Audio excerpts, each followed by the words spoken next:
Hello. It's Dana. Cute. I'm Laura. Hey, hopefully y'all are ready to go into battle. Here we go. I got this. And look, Laura's got her shoes. Here we are. I couldn't get my leg up that high. So we decided I would just have mine on. So there is that. So welcome to Sparkle. We are so excited that you all are here. I'm so excited for y'all to meet my girlfriend. And we had lunch the other day and it was so exciting. And she had mentioned something about relational equity. And I said, I have never put those two words together, and we have to have a conversation. So this is why we're so excited today. So we're talking through all the things that we're going to be sharing with y'all. And then, of course, we go into chapter 5 in the book. And this is a book we're going through. Again, you don't have to buy the book because I like read the whole thing to you. But but we're on chapter 5, and it's time to commandeer your combat boots. It's time to charge into battle for your thoughts. So as I go through this, you're going to be like, that is crazy that we're having this whole conversation about relational equity. And it's exactly where we're at. The story I tell on this, and I bet Laura's got one too, but it's about a target. Now, I love to shoot guns. And we talked about this, I think last week, we talked about the rifle room. And, so we love to shoot. We're both military. And I shot expert with an M16 and a 38. And so I have always loved to shoot. So we go down, just right down here, we have a meadow, and then we shoot into the hill, right? So we don't hit the house. And so we get some new guns, and I know some of y'all don't love guns, and you probably already clicked off, and that's okay too.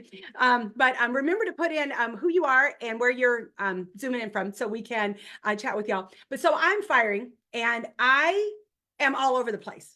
And normally, I hang with the guys, and all of our guys are military or police, and I always hold my own. And I am serious. I am all over the place. And Tom, he calls me Dynamite. He's like, Dynamite, what's up? I'm like, brother, I can't even see the end of this gun.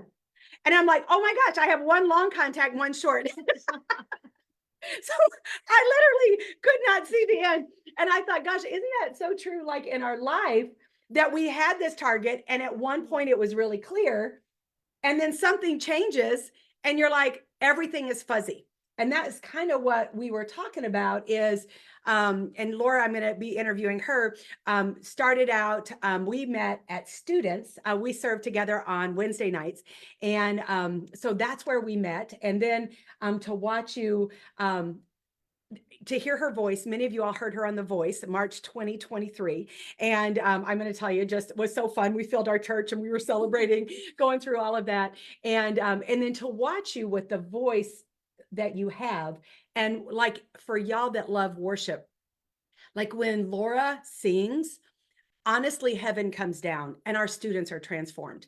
And it is on Wednesday nights, we'll have at any Wednesday night, we've got 10 or 12 that hit their knees, these young students.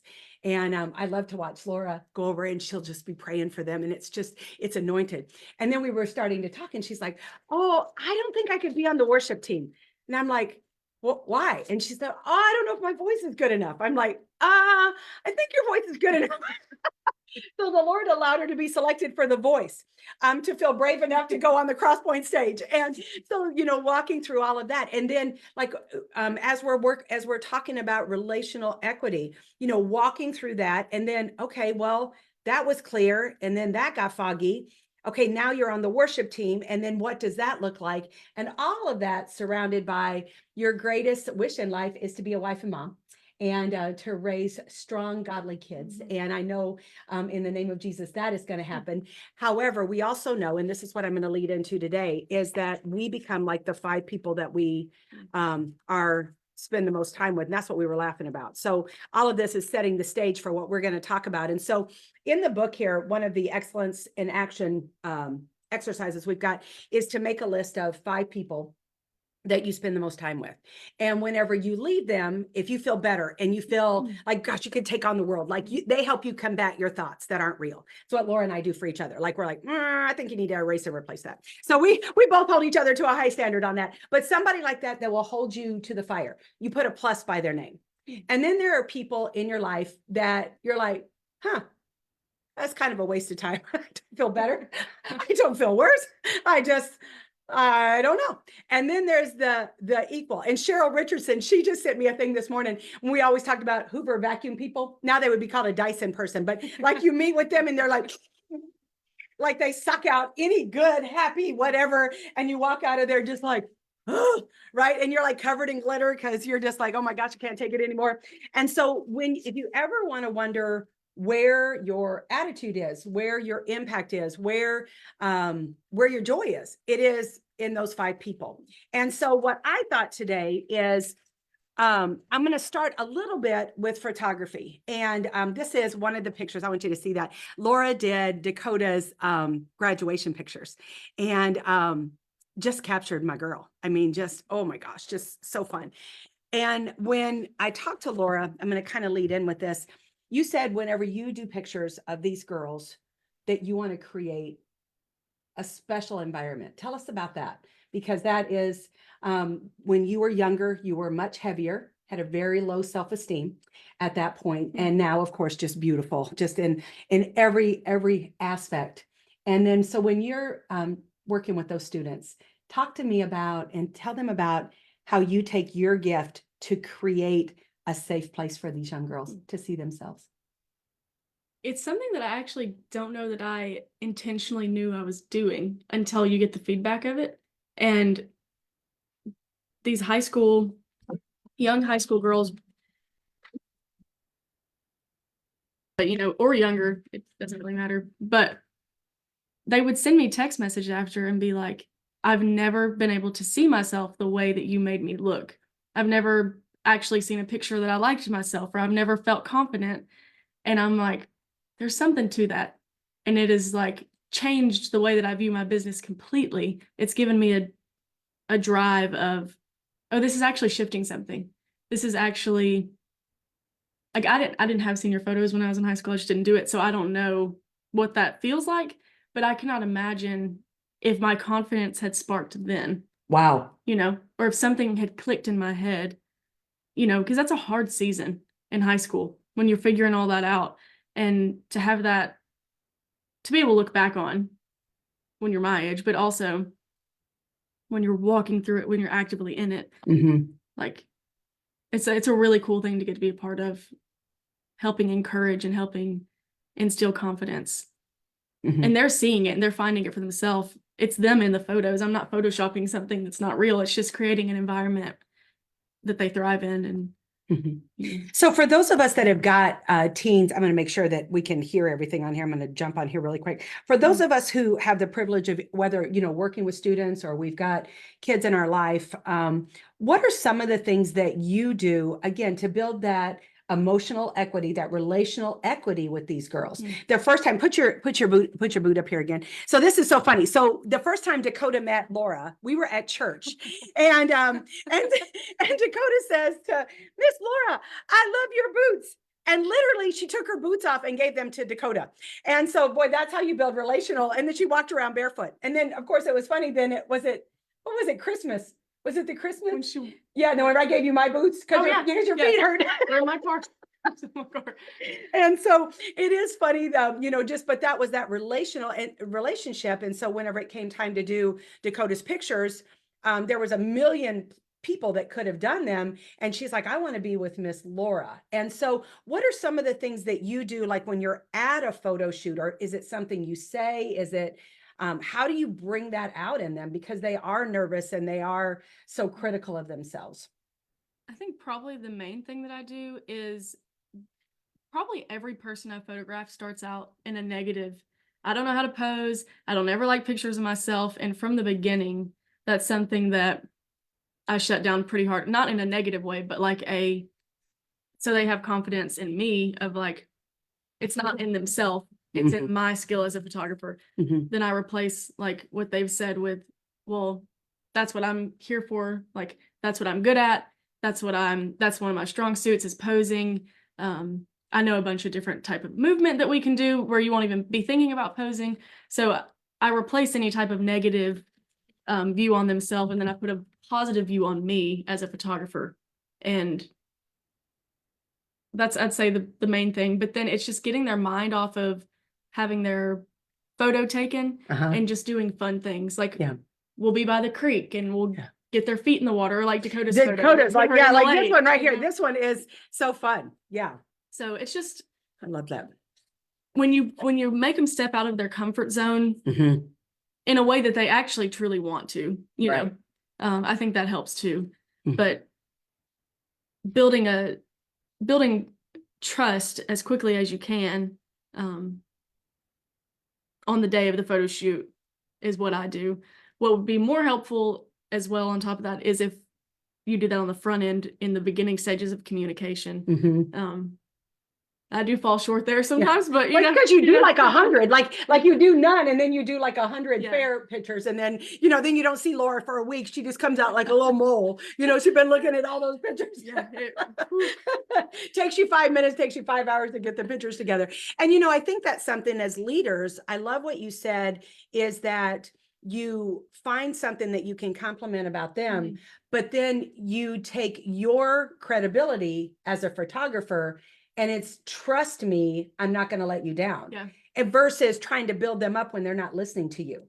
I think, as leaders and communicators, I think that's a big thing because and last week, we talked about that second conversation. I say to Laura, oh my gosh, I can just see this in you. But if her conversation, her head is, oh no, that's never going to happen to me. No, that's never going to happen. It just bounces off. And so for those of us that want to speak the truth into people, I love that piece of advice. Be something specific, something that somebody knows about themselves, like, gosh, your eyes are the best, or your skill here, like someplace that they know that they're good, like compliment that where there's authenticity. And then just say, now trust me, right? Do you trust me as a leader? Do you trust me as a photographer? Now, I am not, both of our reputations are on the line here. Do you think I'm going to set you up to win? Yes. Okay, great. Then trust me on that. And so again, it's taking the pressure off of them to perform, and then they can lean more into you. Same thing in the business, like, do you believe that I can select talent? Yes. Okay. If I'm going to invest time in you, then what does that mean?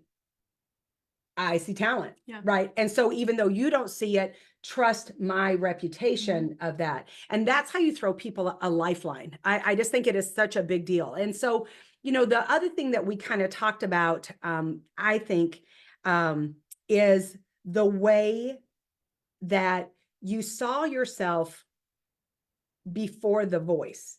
And like most of us didn't even know that you really even sang.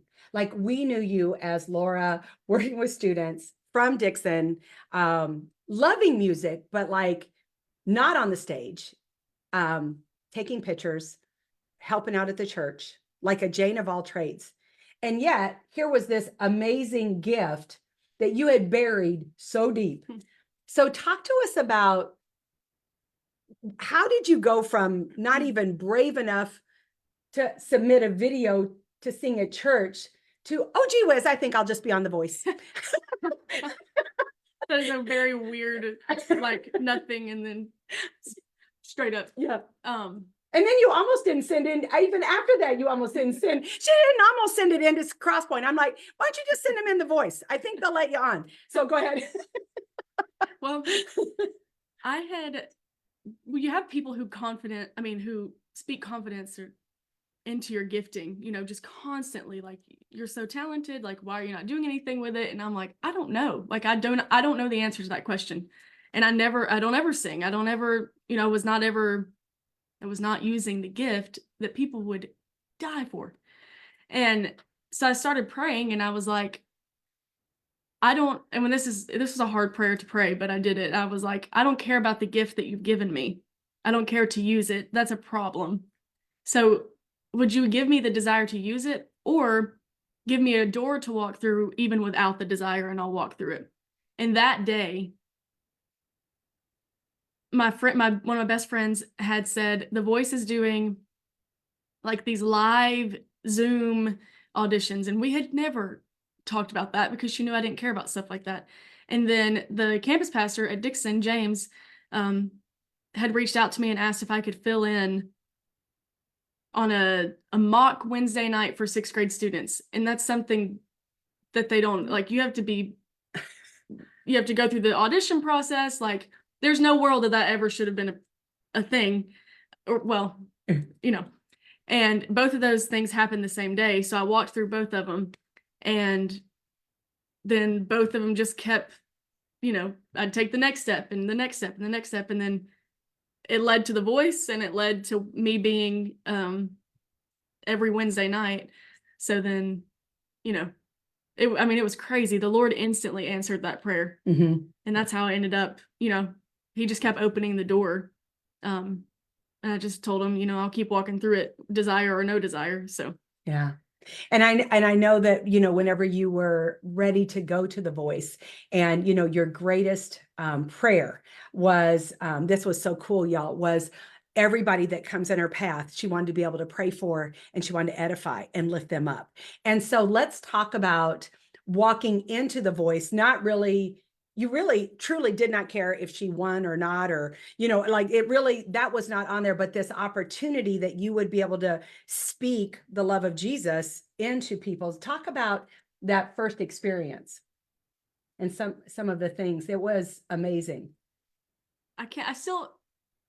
A year since it's aired, it's been about a year exactly. And it is the most wild thing to try to process, because that first time I was out there, it was such a wild, beautiful experience, because it's a different world, Dixon, Tennessee versus LA, a little bit. Yeah. Totally different. And people, I would say probably, and I don't know statistics on this, but we're in the Bible Belt.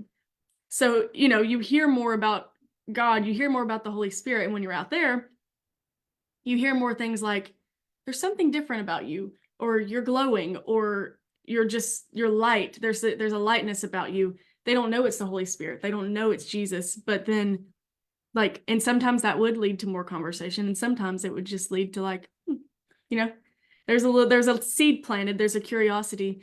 And when I think back to that time on The Voice, that's what floods the memories, is people being just curious about the presence that is in me, that is the Holy Spirit. And it's just beautiful. Yeah. And you made such great friends. And, I think so often we look at an experience or a situation, and, you can say, okay, what is success? Well, success is not always on the scoreboard. It's not always in the numbers of votes. It's not all of that. But for you, the success was just being obedient enough to go. Like that, just the fact that you walked through the door of that was huge. And so, having those conversations. And if you haven't watched it, watch the first one, especially because the way that she praised all of the judges was just I just bawled. We were all there. We got to watch it. We all went to the church and watched it there. And, but to watch you lift people up, which is what you do with students. It's what you do everywhere. As you walked away from that first time, what do you feel like when you talk about relational equity? In other words,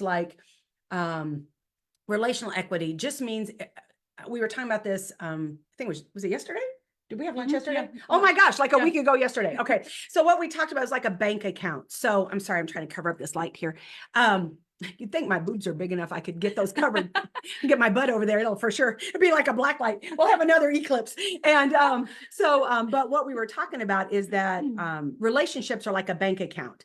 And I heard this first of all from Pam Shaw. So this is not my original idea, but her concept on this. But every time that Laura and we have a conversation, and I lift her up, I am true to what I say I'm going to do. I'm a woman of my word. There's a deposit made.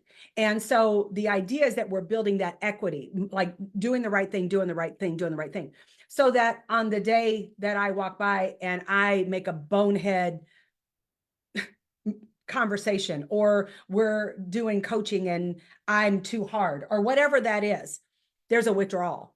And so what we were talking about was how important it is for those of us who lead, those of us who have authority in our positions, those of us who have got influence, that before we have the hard conversation, we need to make sure that we've got a lot of equity. We need to have a lot of deposits, because I could have a conversation with you that could be really hard, but we'd be okay because we have such depth. So for leaders out there, make sure before you jump into these hard conversations, even if people say they want to be coached hard, they don't. women especially do not want to be coached hard. They want honesty, but truly most people do not want you to be that raw with them. And so when you were leaving The Voice, as you look at those relationships, the other singers, I know some of the hairdressers, some of that, even some of the coaches, how do you feel like you made deposits in their life while you were there? Because that was truly a divine moment that Laura Littleton, Dixon, Tennessee, right? I mean, we're like in just redneck county, like here you are, and there you are in Hollywood, and your whole mission was to lift everybody up. That, y'all, that was all she talked about. She just wanted people to see the love of Jesus and for them to feel better about themselves. And so how do you feel that happened? Or some of the... I think it's not counting out the beginning steps of any process, because like you had to answer questions, you had to do Zoom calls, phone calls. Every step of the process was like that same feeling of similar, truthfully, to being on stage, because I was so excited about every step of the process, and I never counted out anything as being too little or too small or too, like the conversations that I was having at the beginning stages of the casting producers were, I had the same mindset as when I was talking to Blake or Niall or Chance, or Kelly. So it wasn't,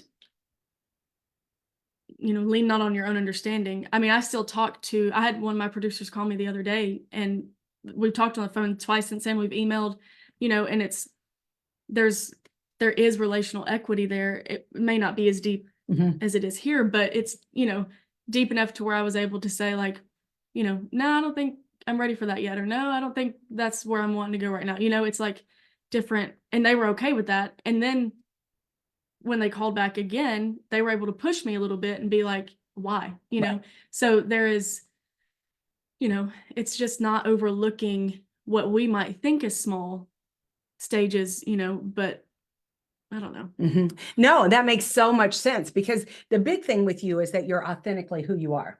And that was the thing that I know we really prayed through on The Voice, was that they would not try to make you something you weren't, which is what they did on the second song. And so I don't work for The Voice. And so that is not the song I would have picked for my friend. And so they should have run that by me. And so there we go. And but although she rocked it, it was not the best song for her. So I'm just going to say that. But it was an amazing opportunity. The grace in which you were as graceful whenever you were selected, they turned around, as whenever your little buddy got picked, with that, you were so gracious, and you were as truly joyful for the experience, disappointed, obviously. I mean, I think there's some disappointment there, but it didn't change how you saw yourself. Like, you were no better a singer the first time or the second time. So let's talk about that. How do you do that? Because most people, they would be devastated by that, because now you got a bigger audience. The first time, nobody even knew you was in the darn thing, right? So like, it was like this big secret. Now everybody's watching and all of that. So how were you able to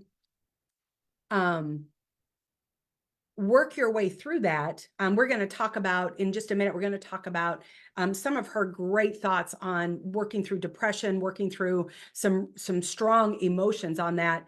But it was really amazing how, when you walked from that second time, you still could find the good in that entire experience. I think from the very beginning, we live in Nashville basically, and you have people who this is their dream, and it's what makes their heart beat, and it's a beautiful thing. And I think, lucky to be sitting in a little bit different position than that, where my dream above music, my dream above worship leading, my dream above The Voice is, like we've said, like the Lord, the Holy Spirit, like that's what makes my heart beat. So when I'm going through this process and I'm advancing in it or the rug's being ripped out, I'm okay, because I know what actually makes my heart beat is not singing on the stage. It's having those conversations where I'm able to pour into people who normally I would never have the opportunity to pour into. Yep. There's not a lot of times where I'm getting to talk to Niall Horan, it's like, so that is why I feel that I was okay, because my foundation was the Lord. And you hear that, you hear it in scripture, you hear it in other people's lives, but the truth of what actually is there is when you go through something hard, when you go through something fun, like either elevating or something that brings you down, it's going to reveal what is actually there. Thank goodness what I thought was true was actually true, because sometimes you think something's true and you realize it's not. But it was hard, but I was okay. Yeah. Because I was authentic, because I was true to myself. So yeah, I've really been anti all of those shows until I got to watch you walk through that, and what they give people is truly an opportunity of a lifetime. Mhm. And we were laughing yesterday. We were eating at Xander's. We had pizza. We had so much food, like y'all, so much food, unbelievable amounts of food. And we were talking like it's like we hadn't eaten in a week. We're talking with food in our mouth and all that. And we were talking about that. It's so important that whenever you're working on something, that you don't get so tied into the title. Because I was saying, like whenever I stand before the Lord, it's not going to be now introducing National Sales Director or introducing The Voice, right?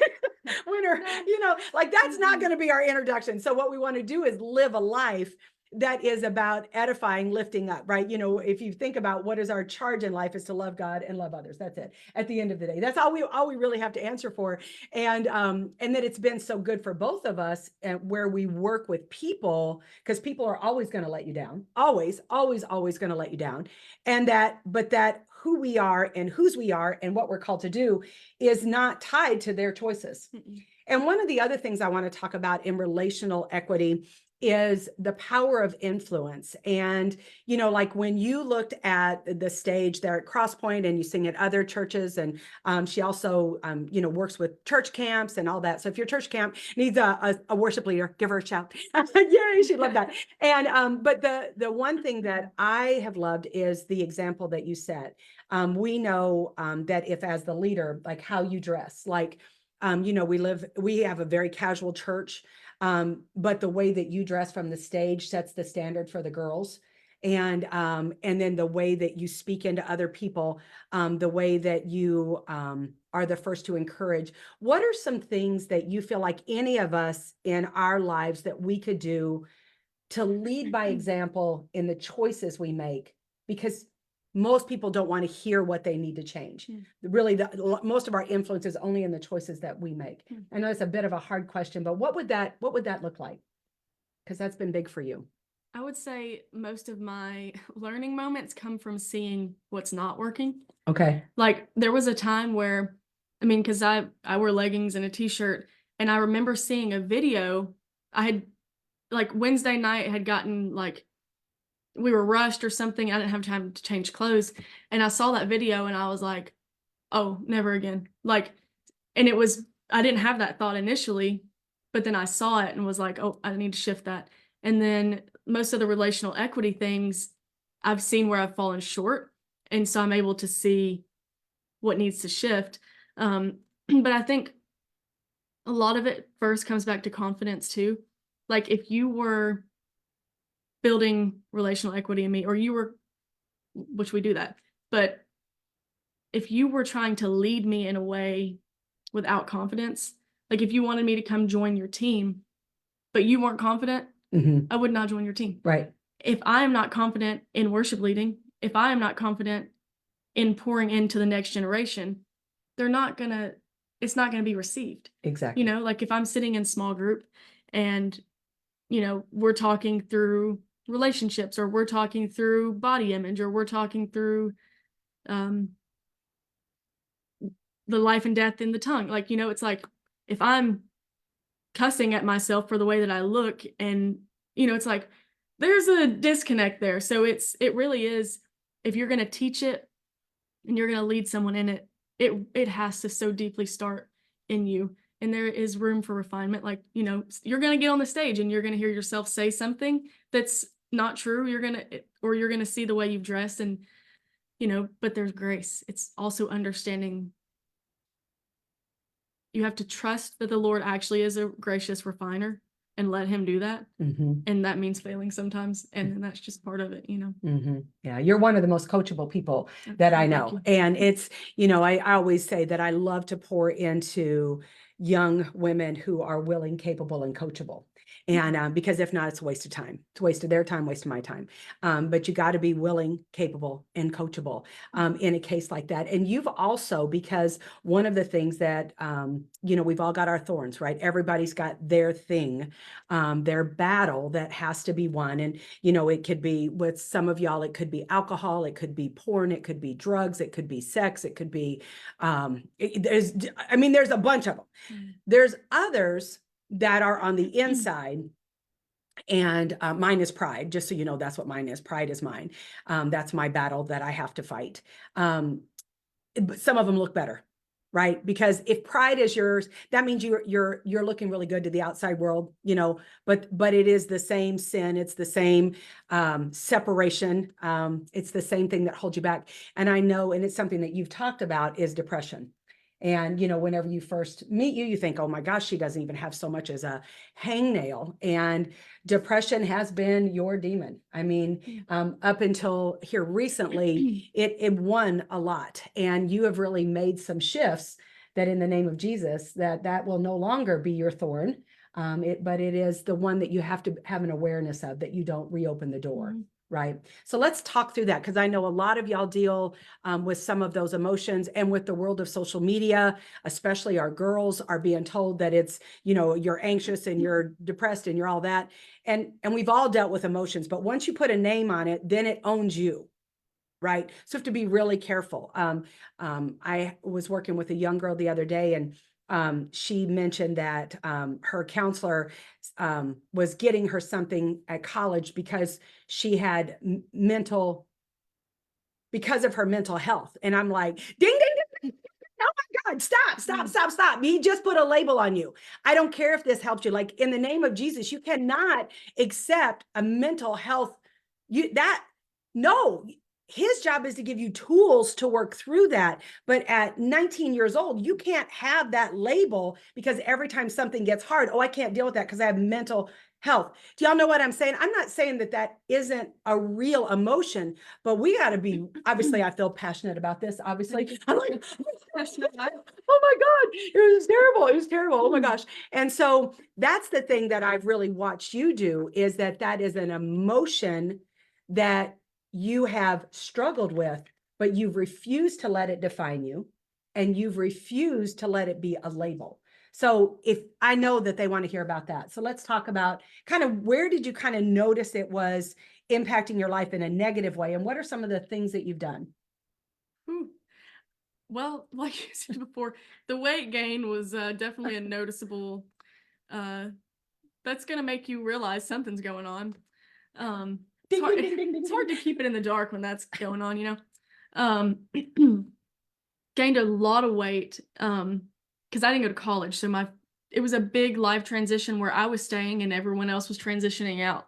So I guess that's where it started, which doesn't sound like the biggest life crushing thing, but it's just where the enemy found his way in, I guess. But from there, it just built and built and built and became something that I didn't know how to explain or understand or work through, because this was 10 years ago and it wasn't really talked about then. Like, it's just now become a thing that people are talking about, probably a little too much, you know? So, but I think it is one of the most confusing things that I've had to navigate, especially being somebody who has full trust in the Lord. It doesn't, those don't seem to mesh, you know? So there's a lot of days where I have to be like, I know the truth, even though the truth doesn't feel like the truth. The truth is that I'm not alone, although I feel the deepest feeling of alone I've ever felt, you know? So there's so much of my emotions that contradict with the truth of Scripture. So it just, you know, it does battle a lot. But I think, I don't know. It is even sitting here, it's interesting watching yourself on a screen, because I'm looking at me and I'm like, I can see still a thread of depression, even just looking at myself talk. Wow. So it's an interesting, I know where I've been, and I know when there's been like this joy of just like, we're not even thinking about it. I still have joy, but it's an attacked joy. So I don't know how to explain that, but it's a hard thing to have in leadership, is when you have depression. And I'm sure there are people who understand that. Just like with any stronghold, pride being one of those, like, I don't know. Yeah. One of the things I know that you also do is music. You've got some really, like, you default to like a really strong playlist to kind of counter that too, to like immerse your mind. I also know that you've changed out some relationships, the amount of time that you've spent with people. I also know she goes to the creek. It's really cold. Tell them about that. That's one of the things.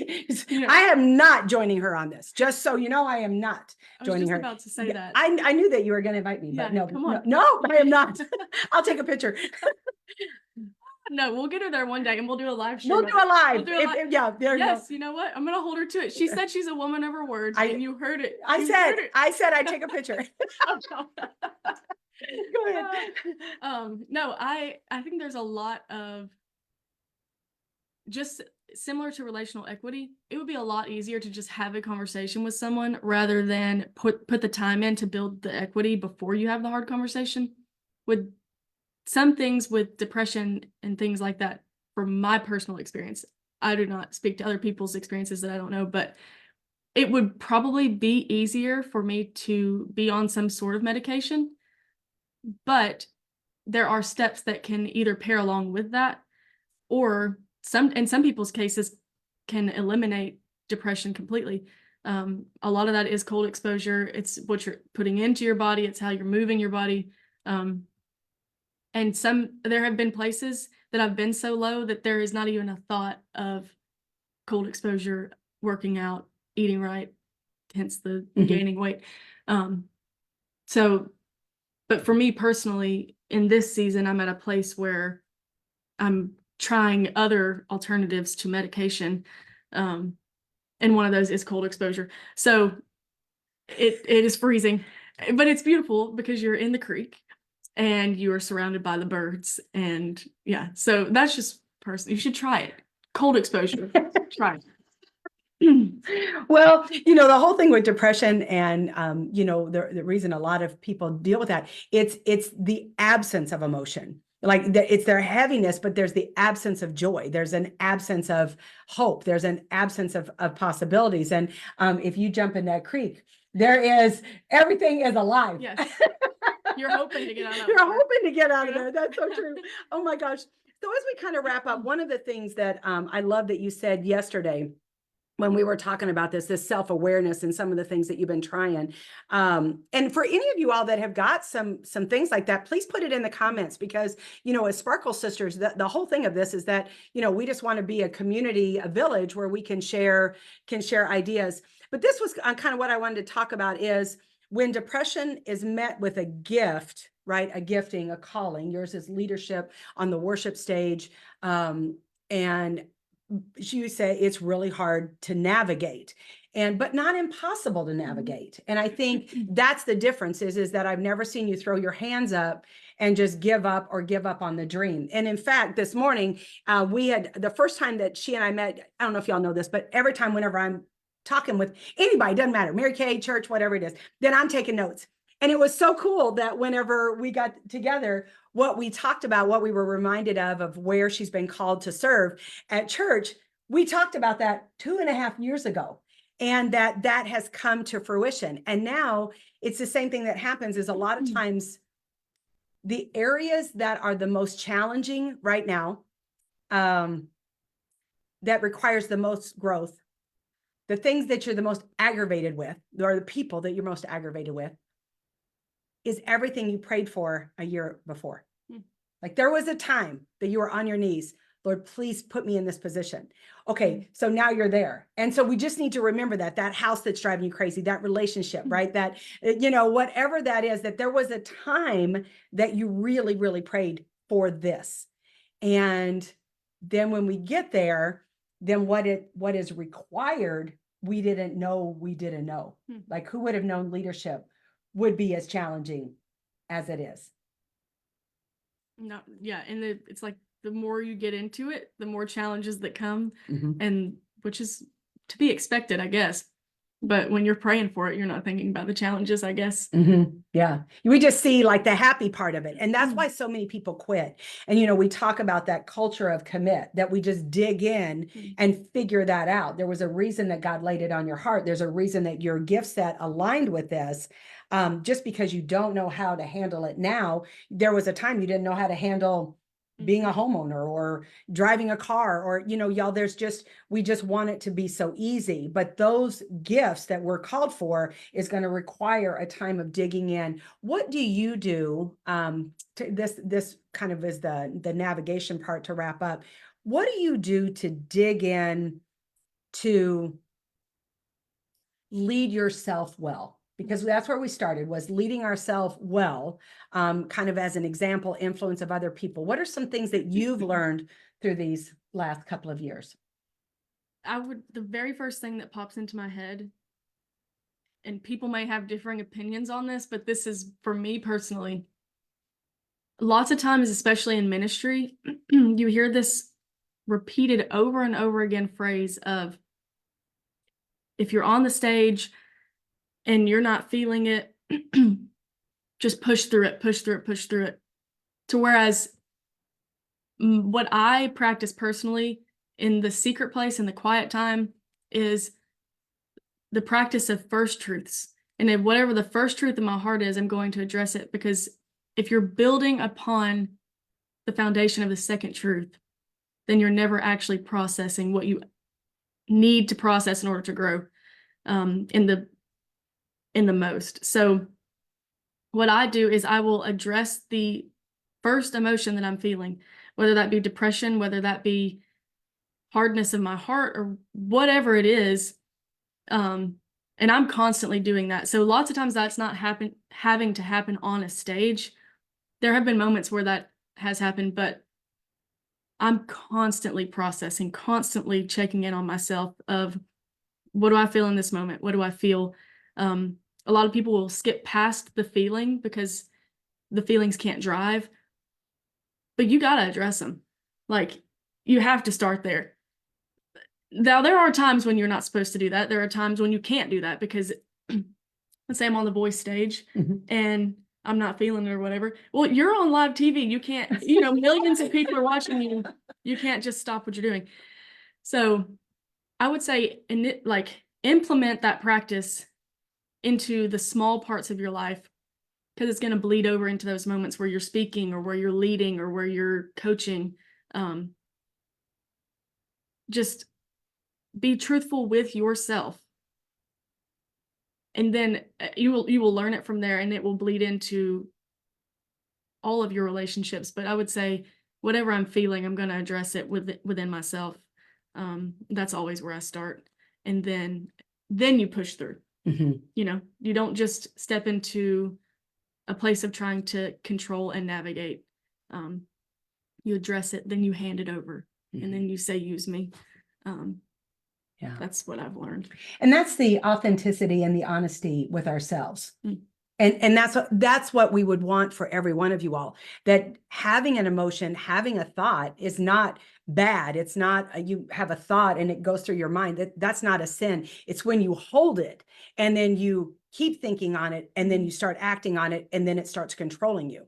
And I love that you're just kind of running that background program, like we've got, like a scanner on our computer for viruses. I've never heard you say that. That's so beautiful that you're scanning. What is it that I'm feeling? And is that true? And do I want it to be true? And if not, then I've got to get rid of that. And think how different our lives would be if we all had that background scan going. And I knew you were going to do an awesome job. Thank you. And I am so excited y'all got to meet my friend Laura, and we'll talk about this cold thing. I don't know.